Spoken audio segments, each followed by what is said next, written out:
বন্ধুরা, তোমরা সবাই কেমন আছো? আজকে আমরা বানাবো হচ্ছে পিঠে। তার জন্য আমি এই যে প্রথমে দেখো নারকেলগুলোকে কুড়িয়ে নিয়েছি। এখন এটা দিয়ে পুর বানিয়ে নেব। তাহলে চলো এবার কড়াইতে নারকেলটা দিয়ে দিই।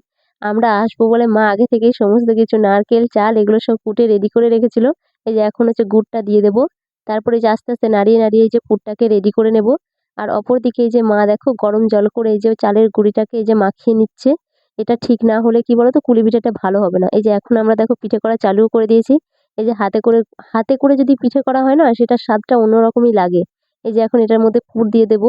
তারপর যে যার নিজের পছন্দ মতো একটা শেপ দিয়ে দেবো। দেখো কুলি পিঠেগুলো হাতে করে করলে কি বলতো মোটা মোটা হয় তো ওটাকে ফুলেও ভালো, মানে খেতেও ভালো লাগে আর দেখতেও সুন্দর লাগে।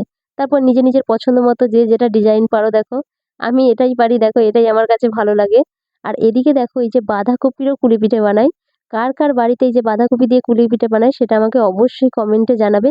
আর তোমাদের এই পিঠে খেতে কেমন লাগে সেটাও কমেন্টে জানাবে। আর বাঁধাকপির পিঠে খেতে না আমার খুব ভালো লাগে, কেন কি বলো তো? এই যে মিষ্টি মিষ্টি পিঠের মধ্যে এই যে ঝাল ঝাল পিঠেটা না, এটা আমার খুব ভালো লাগে। এই যে দেখো এখন আমাদের এই যে দুই রকমের পিঠে করা কমপ্লিট। একটা হচ্ছে নারকেল দিয়ে আর এদিকেটা হচ্ছে এই যে বাঁধাকপি দিয়ে। চলো এবার এগুলোকে একটু ভাপ দিয়ে নেবো। তার জন্য এই যে প্রথমে দেখো নিচে গরম জল করে যে উপরে গামলায় আমি সাজিয়ে দিয়েছি। এখন আমাদের ভাপ দেওয়া কমপ্লিট হয়ে গেছে। এখন এটা এই যে মা নামিয়েও নিচ্ছে দেখো। আর এদিকে প্রীতম দেখো পিঠে খেতে বসেও পড়েছে। প্রথমে বলছিল খাবো না খাবো না, তারপরে দেখো এখন ওই যে নিজেই সবার আগে বসে পড়েছে। চলো এবার তাহলে টেস্ট করে দেখি। এটা হচ্ছে পাটিসাপটা, দেখো কতটা সুন্দর হয়েছে। আর এই যে ঝাল ঝাল এই পিঠাটার তো কোনো কথাই হবে না, কারণ এটা আমি খুবই ভালোবাসি।